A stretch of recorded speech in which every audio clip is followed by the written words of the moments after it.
बेटा ये important type है, ध्यान से सुनना। मैं 2 इंपॉर्टेंट टाइप एक ही रिकॉर्डिंग में बता रहा हूँ आपको, दोनों इंपॉर्टेंट टाइप सुन लो। जो पहला टाइप है ये 3 मार्क्स का क्वेश्चन है, जो दूसरा टाइप है वो 6 नंबर का पहले आता था, आजकल 1 नंबर कम हो गए तो 5 का आता है। तो ये 3 का है, ये 5 का है, दोनों ध्यान से सुनेंगे, कॉपी नहीं करना है। मैं सेम क्वेश्चन आपको दूंगा वैल्यू बदल के, मैं तो ऐसे ही नॉर्मल वैल्यू लेके करा रहा हूँ, तो मैं वैल्यू बदल के आपको दूंगा। 2 इसके करने, 2 इसके करने, 4 क्वेश्चन करने हैं, ठीक है। चलिए फर्स्ट टाइप है, ध्यान एकदम इधर, एक बार में देखते ही फिर जो आपको मिलेगा तो कर लोगे, जो जिसका फोकस रहेगा वो कर लेगा, और सबकी स्पीड एक जैसी रहनी चाहिए, नहीं कि कोई धीरे धीरे कर रहा है कोई, ठीक है। चलो क्वेश्चन नंबर 1, फर्स्ट टाइप, लिखना नहीं, सुनो। पहला टाइप है बेटा, एक पॉइंट से, मान लो ये एक पॉइंट है 1 2, एक पॉइंट से एक लाइन के ऊपर, ये लाइन है, एक पॉइंट से एक लाइन के ऊपर परपेंडिकुलर डाला गया, जहां परपेंडिकुलर पड़ रहा है उसके पैर, ये है ना उसके पैर यानी फुट, इसके फुट के कोऑर्डिनेट निकालने हैं। जैसे P का कोऑर्डिनेट है 1 2, ऐसे D का भी तो कोई कोऑर्डिनेट होगा ना, 1 2 या 3 4 जो भी होगा, हमें नहीं पता, तो ये D की क्या वैल्यू होगी वही ढूंढना है, बस यही क्वेश्चन है 3 नंबर का। इसका कंसेप्ट स्टार्ट होता है, आधी इसमें 10th लगती है, आधी 11th लगती है। अब पहले 10th क्या लगती है, आपने 10वीं कक्षा में ग्राफ बनाए होंगे, जैसे 2 लाइनें जहां काटती, जैसे एक लाइन है ये, एक लाइन है ये, दोनों को सॉल्व करके तुम x और y निकालते हो ना, जैसे x आ गया 5, y आ गया 3, ऐसे निकालते हो, या x आ गया ये 2 और y आ गया 3, ऐसे निकालते हो। तो ये x और y ग्राफ में क्या बताता था, फोकस, आंखें एक तरफ, एकदम रोड की तरफ, सबका ध्यान है, ऐसे से चल रही है तुम लोगों की आंखें, ऐसे देखो इधर बेटा। ये दोनों लाइन को जब सॉल्व करके एक्स वाई निकालते तो एक्स वाई ग्राफ में क्या बताता था, कौन से कोऑर्डिनेट है ग्राफ में, ये जहां पे दोनों काट रहे हैं यही तो होता था, ये पॉइंट क्या बताता था, जो दोनों का इंटरसेक्टिंग पॉइंट है वही आपका पॉइंट होता था एक्स वाई। ये कंसेप्ट इसमें, तो ये कैसे निकलता है, दोनों को सॉल्व करके, सॉल्व करना पता ही है, जैसे दोनों ऐड कर दिए, वाई वाई कट गया, एक्स आ गया, है ना, ठीक है, फिर एक्स को उठा के यहाँ डाल दिया, वाई आ गया। तो ये पॉइंट क्या बताता था, दोनों को सॉल्व करके जो आता था वही पॉइंट होता था, वही कंसेप्ट यहाँ है। अगर इस लाइन को मैं बढ़ाऊं तो ये लाइन और ये लाइन कहाँ इंटरसेक्ट कर रहे हैं, डी पर, यही डी तो ढूंढना है, वही तो फुट ऑफ परपेंडिकुलर है, तो यही कंसेप्ट है, हमें ये डी ढूंढना है। तो डी ढूंढने के लिए 2 इक्वेशन होनी चाहिए ना, एक इसकी और एक इसकी, इसकी तो है, इसकी इक्वेशन नहीं है, अब 11th लग जाएगा। इस वाली लाइन की इक्वेशन हम ढूंढ लेंगे, कैसे, 1 पॉइंट फॉर्म, इसके स्लोप को क्या मानेंगे m1, नीचे वाले के स्लोप को क्या मानेंगे m2। स्लोप कैसे निकलता है, -a/b, स्लोप कैसे निकलता है, -this/this, स्लोप क्या निकलेगा, -3/4, m2 निकल गया, तो m1 भी निकल जाएगा। कैसे, जो PD है वो परपेंडिकुलर है इस लाइन के, PD is perpendicular to the line, तो परपेंडिकुलर क्या फॉर्मूला होता है, m1 m2 is equal to -1, है ना। तो m1 हमें नहीं पता, m2 तो पता है, m2 कितना है, -3/4, ठीक है। थोड़ा तू भी ऐसे इतना सा नीचे कर ले, पीछे वाले बच्चों को दिखे। m1 हमें नहीं पता, m2 तो पता है, तो यहाँ से m2 निकल जाएगा, ये ऊपर गया ये नीचे आया, ये m2 हमारा था -3/4, तो m1 कितना आ गया, 4/3, माइनस माइनस कट गया, m1 आ गया। फिर इसकी इक्वेशन बना लेना, किसकी इक्वेशन, PD की, इक्वेशन ऑफ PD क्या फॉर्मूला लगाएंगे, x1 y1 कहाँ है, ये रहा x1, ये रहा y1, है ना। तो y1 की वैल्यू कितनी है 2, x1 की वैल्यू कितनी है 1, स्लोप ये निकाल रखा है ना हमने, स्लोप कितना है 4/3, स्लोप की वैल्यू डाल देंगे, क्रॉस मल्टीप्लाई करा, इक्वेशन बन गई, है ना। तो इक्वेशन कितनी आई, 4x - 3y is equal to -2, ये आ गई सेकंड इक्वेशन, ये रही पहली इक्वेशन, 2 इक्वेशन बन गई ना। अब दोनों को सॉल्व कर लो, ये डी मिल जाएगा, समझे।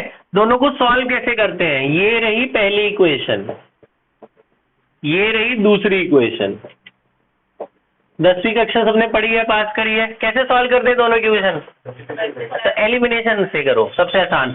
ये 4 इधर से मल्टीप्लाई, बेटा इधर बाद में पीते ना पानी, पहले ध्यान इधर लगाते हैं, याद है, 4 इधर मल्टीप्लाई 3 इधर मल्टीप्लाई, सबको 4 से मल्टीप्लाई कर दो। पहली क्वेश्चन कैसे बन गई, 12x plus 16y is equal to 20, इधर ये वाली 12x minus 9y is equal to 6 minus plus plus, ये कट गया 25 26, y कितना आ गया 26/25।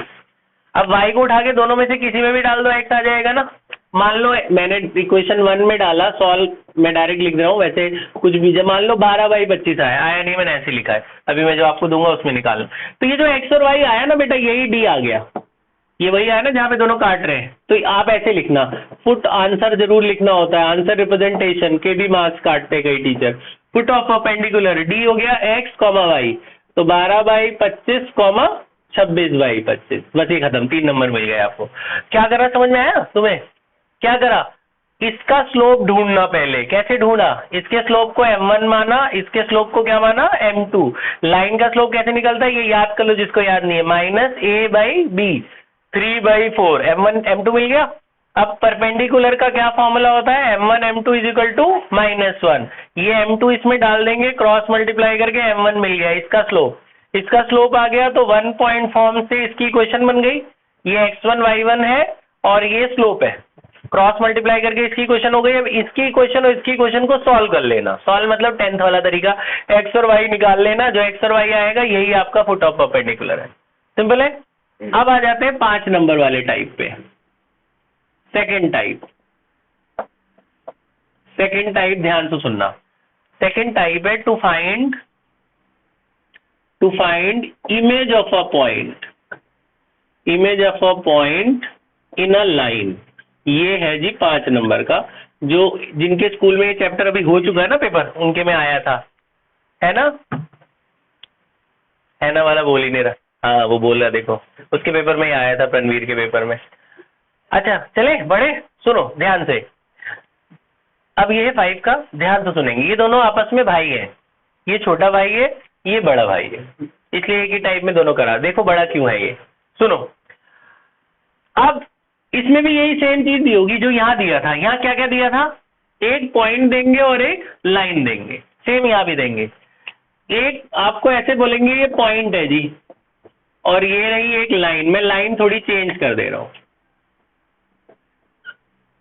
पॉइंट सेम रखा मैंने, लाइन मैंने चेंज कर दिया। अब आप थोड़ा सा इसमें फिजिक्स लगनी हल्की सी। इसको समझो कि ये ऑब्जेक्ट है बेटा, सीरियस ध्यान इधर। इसको समझो ये ऑब्जेक्ट है, इसको समझो ये मिरर है, प्लेन मिरर। शीशा होता है ना घर पे, जितनी दूर हम खड़े होते हैं ऑब्जेक्ट, उतनी दूर ही अंदर दिखाई देते हैं ना। तो ये है मान लो ऑब्जेक्ट, और ये है प्लेन मिरर शीशा। तो जितनी दूर ऑब्जेक्ट है उतनी दूर अंदर इमेज दिखाई देगी ना। तो जैसे ऑब्जेक्ट के कोऑर्डिनेट है, ऐसे इमेज के भी कोई कोऑर्डिनेट होंगे, वही ढूंढने हैं। ये क्वेश्चन है, क्वेश्चन समझ में आ गया। तो ये शीशा है, प्लेन मिरर, और ये ऑब्जेक्ट है। तो ऑब्जेक्ट का कोऑर्डिनेट दे रखा है, इमेज ढूंढना है बस। कैसे करेंगे, 2 स्टेप में करते हैं क्वेश्चन। स्टेप 1 अच्छा कोऑर्डिनेट को ए बी मान लेना, हमें ये ए बी निकालना है। स्टेप 1 पहला स्टेप, मैं इसलिए स्टेप लिख रहा हूं ताकि तुम्हें याद हो जाए। पहला स्टेप है ये पूरा करना है, यहां तक 3 नंबर मिल जाएंगे आपको, मतलब डी ढूंढना है। फुट ऑफ परपेंडिकुलर यहाँ पे भी है ना। पहला स्टेप पूरा ऐसे ही सेम टू सेम कर लेना जैसे यहाँ किया हुआ है, ठीक है।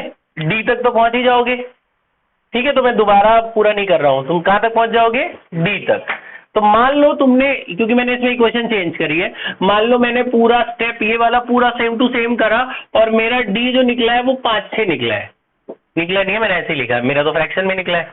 अब मैंने क्योंकि इक्वेशन बदली है, तो मान लो मेरा ये आंसर निकला डी मतलब वही जो एक्स वाई निकला है वो 5 और 6 निकला है। सपोज जो मैं तुम्हें दूंगा वो होल नंबर में निकलेगा, ठीक है। डी निकल गया, ये हो गया स्टेप 1। अब स्टेप 2 मुझे तो ढूंढना है। अब यहां तक 3 नंबर मिल गए, मतलब ये पूरा कर दिया आपने, 3 मिल गए। अब 2 नंबर और, वो है इमेज। मैंने आपको क्या बताया, जितनी दूर ऑब्जेक्ट है उतनी दूर क्या होगा, इमेज। अब ये डायग्राम मैं फिर से बना रहा हूं। ये रहा पी आपके पास है, ये रहा डी आपने कितना ढूंढ लिया, 5-6, और बचा इमेज, वो मुझे नहीं पता। तो जितनी दूर ऑब्जेक्ट था उतनी दूर नीचे क्या है, इमेज। तो ये डी बिल्कुल बीच में आ रहा है ना पी आई के, तो मिड पॉइंट वाले कंसेप्ट से करना है। तो बोलना है D is mid point of P I. D P I के बिल्कुल बीच में आ रहा है।